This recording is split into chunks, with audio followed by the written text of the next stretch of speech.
दरम्यान मातोश्रीवाले एकटेच राहिले असल्याची टीका खासदार नारायण राणे यांनी केली आहे। उद्धव ठाकरेंकडे कोण यायला तयार नसल्याचंही त्यांनी म्हटलं आहे।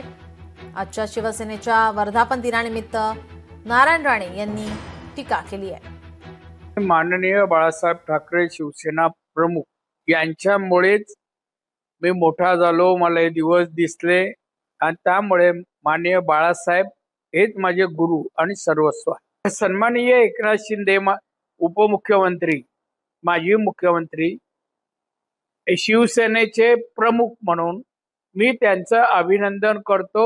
वर्धापन दिनानिमित्त शुभेच्छा देतो। ही शिवसेना ओरिजिनल एकनाथ शिंदेकडे गेली आहे कायदेशीर। त्यामुळे तुम्ही जे काय तुम्हाला इंटरेस्ट आहे ना, त्यांची शिवसेना राहिलेली नाही, त्यांचं दुकान बंद। आता एकाकी राहिलं कोण? एकटाच राहिलाय ते मातोश्रीवाले, त्यांच्याकडे कोणी यायला तयार नाहीये। काय राहिलंय त्यांचं? लोकशाही मराठी ऐका, पहा, जागरूक रहा।